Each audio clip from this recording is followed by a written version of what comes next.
Hello সবাইকে, আশা করছি সকলে অনেক ভালো আছেন।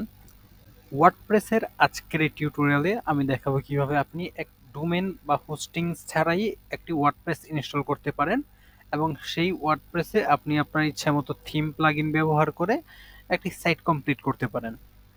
আর যদিও আমাদের এই ওয়ার্ডপ্রেস থিম প্লাগইন যেটি ফ্রিতে আমরা কুইকলি ইনস্টল করতে পারবো, এটি আমাদের প্রফেশনাল ক্ষেত্রে ব্যবহার করা যাবে না, কারণ এটির মেয়াদ সর্বোচ্চ 2 দিন থাকে। তবে আমাদের কোনো থিম বা কোনো প্লাগইন যদি টেস্টিং করার প্রয়োজন হয়, তো সেক্ষেত্রে আমাদের আলাদাভাবে আমাদের লোকাল ড্রাইভে অথবা সিপ্যানেলে ওয়ার্ডপ্রেস ইনস্টল করতে হবে না। আমরা ইনস্ট্যান্ট ওয়ার্ডপ্রেস ইনস্টল করে এই কাজটি করতে পারবো। তো এটি করার জন্য আমাকে wordpress.org থেকে যে কোনো একটা থিম অথবা প্লাগইনকে সিলেক্ট করতে হবে। তো আমি যদি wordpress.org তে চলে যাই,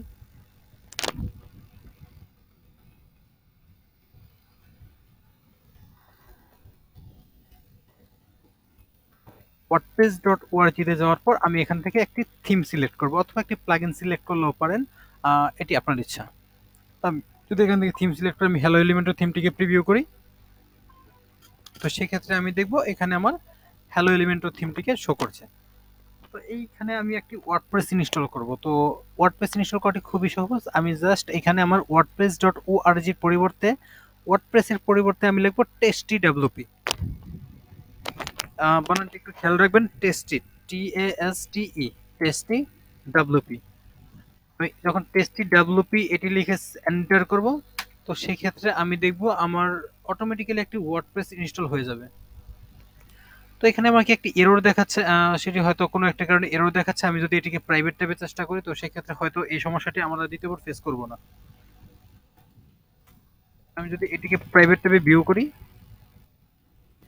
এবং এখানে যদি একইভাবে ওয়ার্ডপ্রেসের পরিবর্তে যদি লিখি আমি tasty WP, TASTE, TASTE WP, এটুকু লেখার পর যদি আমি এন্টার প্রেস করি, তো সেক্ষেত্রে দেখবো আমার একটি ওয়ার্ডপ্রেস ইনস্টল হয়ে যাবে। তো এখানে আমাকে কিছুক্ষণ ওয়েট করতে হবে, সেটি খুবই অল্প সময়। তো কিছুক্ষণ ওয়েট করার পর আমি দেখবো আমাকে একটি ওয়ার্ডপ্রেস ইনস্টল হয়ে গেছে।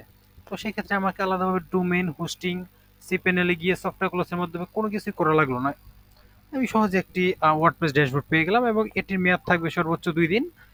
এবং আমাদের যদি কোনো থিম বা প্লাগইন বা কোনো কিছু আমাদের টেস্টিং এর প্রয়োজন হয়, তো সেই ক্ষেত্রে আমাদের এই 2 দিন যথেষ্ট পরিমাণ সময়। তো এই ক্ষেত্রে আমরা আলাদাভাবে ওয়ার্ডপ্রেস আমাদের সিপ্যানেল বা লোকাল হোস্টের মধ্যে ইনস্টল না করেও আমরা এটি ব্যবহার করতে পারি। আশা করি ভিডিওটি অনেক হেল্পফুল হবে। আর এখানে আপনি খুব সহজে আপনার প্রিমিয়াম থিম বা প্রিমিয়াম প্লাগইন আপনি যে কোনো কিছু এখান থেকে আপলোড করে ব্যবহার করতে পারবেন। এবং এখান থেকে আমরা অন্যান্য থিম চাইলে আমরা এখন ইনস্টল করতে পারবো, আমাদের ডিরেক্টরিতে থাকা premium theme, premium plugin. Overall আমরা একটি কমপ্লিট ওয়ার্ডপ্রেস ড্যাশবোর্ড পেয়ে গেলাম এখানে এবং খুব সহজে আমরা এটিকে এখন ব্যবহার করতে পারবো। আশা করি ভিডিওটি আপনার জন্য অনেক হেল্পফুল হবে। তো যদি ভিডিওটি আপনার জন্য হেল্পফুল হয়, অবশ্যই আপনি আমার চ্যানেলটিকে সাবস্ক্রাইব করবেন এবং ভিডিওটিতে একটা লাইক দিবেন। ধন্যবাদ।